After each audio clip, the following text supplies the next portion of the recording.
নমস্কার, আপনাদের সকলকে স্বাগত জানাই চ্যানেল রূপা মুখার্জিতে। রাজ্য জুড়ে 4 দিন ব্যাপী জনকল্যাণ শিবির আয়োজিত হয়েছে। সরকারের ঘোষণা অনুযায়ী বিভিন্ন জেলা, মহকুমা, ব্লক স্তরে এই শিবিরের আয়োজন করা হয়েছিল। আর এই শিবিরের অন্যতম বড় আকর্ষণ ছিল আয়ুষ্মান ভারত স্বাস্থ্য প্রকল্প। দীর্ঘ প্রতীক্ষার পর বাংলায় আয়ুষ্মান ভারত প্রকল্প কার্যকর হওয়ার পথে। এই প্রকল্পের মাধ্যমে লক্ষ লক্ষ পরিবার স্বাস্থ্য পরিষেবার সুবিধা পাবেন। চিকিৎসার ক্রমবর্ধমান খরচের যুগে এই প্রকল্প সাধারণ মানুষের জন্য বড় স্বস্তি এনে দিতে পারে।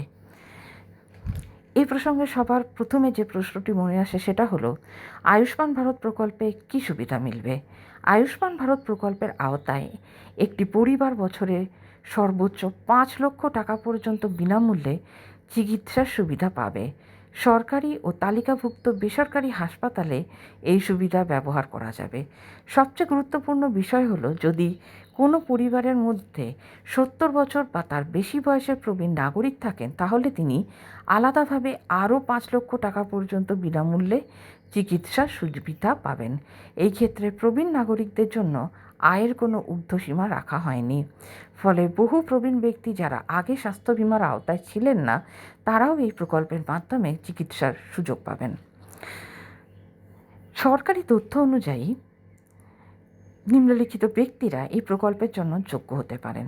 যেমন, যেসব পরিবারের বার্ষিক আয় 2.5 লক্ষ টাকার কম, যারা এক কামরার ঘরে বসবাস করেন, কাঁচা বাড়িতে বসবাসকারী পরিবার, বিশেষভাবে সক্ষম ব্যক্তি, তফসিলি জাতি সম্প্রদায়ভুক্ত নাগরিক, তফসিলি উপজাতি সম্প্রদায়ভুক্ত নাগরিক, 70 বছর বা তার বেশি বয়সের প্রবীণ নাগরিক। এই শ্রেণীর মানুষদের স্বাস্থ্য পরিষেবার সুবিধা নিশ্চিত করাই প্রকল্পের মূল উদ্দেশ্য। কারা এই সুবিধা নাও পেতে পারেন? কিছু নির্দিষ্ট শর্তের ভিত্তিতে কয়েকজন এই প্রকল্পের বাইরে থাকতে পারেন। যেমন, পরিবারের বার্ষিক আয় 2.5 লক্ষ টাকার বেশি হলে, পরিবারের নামে মোটর বাইক থাকলে, 4 চাকার গাড়ি থাকলে, মাছ ধরার নৌকা থাকলে। তবে চূড়ান্ত যোগ্যতা নির্ধারণ করবে সরকারি তথ্য ভাণ্ডার ও যাচাইকরণ প্রক্রিয়া। জনকল্যাণ শিবিরে আবেদন করতে আপনাদের যে নথিগুলো লেগেছিল, সেগুলি কিন্তু আসলগুলো আপনারা সবসময় নিজের কাছে তৈরি রাখবেন। যেমন Aadhaar card, ration card, family identification সংক্রান্ত নথি, মোবাইল নাম্বার।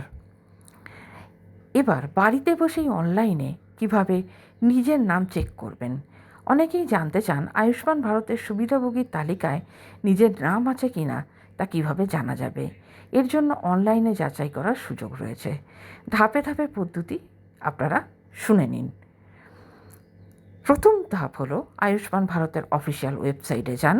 সেখানে অ্যাম আই এলিজিবল অপশানে ক্লিক করুন। নিজের মোবাইল নম্বর লিখুন। মোবাইলে আসা ওটিপি দিয়ে লগ ইন করুন। রাজ্যের নাম, প্রকল্পের নাম, জেলার নাম এবং আধার নম্বর সহ প্রয়োজনীয় তথ্য আপলোড করুন। তথ্য যাচাইয়ের পর সিস্টেম জানিয়ে দেবে আপনার নাম সুবিধাভোগী তালিকায় রয়েছে কি না। এই প্রকল্পটি কেন এত গুরুত্বপূর্ণ?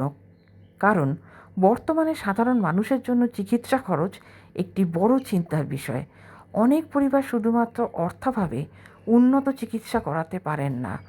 আয়ুষ্মান ভারত প্রকল্প সেই সমস্যার অনেকটাই সমাধান করতে পারে।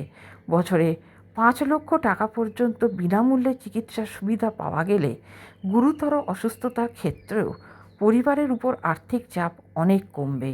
বিশেষ করে নিম্ন আয়ের পরিবার এবং প্রবীণ নাগরিকদের জন্য এই প্রকল্প অত্যন্ত গুরুত্বপূর্ণ। যদি আপনি আয়ুষ্মান ভারত প্রকল্পের জন্য যোগ্য হন, তাহলে অনলাইনে নিজের নাম যাচাই করে নেওয়াই বুদ্ধিমানের কাজ হবে। আর যারা ইতিমধ্যে জনকল্যাণ শিবিরের মাধ্যমে এই আবেদন করেছেন, তারাও কিন্তু নিজেদের নামটা এই লিস্টে চাইলে যাচাই করে দেখতে পারেন। সরকারি স্বাস্থ্যসেবার এত বড় সুযোগ হাতছাড়া না করে সময় মতো নিজের আবেদন সম্পূর্ণ করুন। সকলে ভালো থাকবেন। ধন্যবাদ। নমস্কার।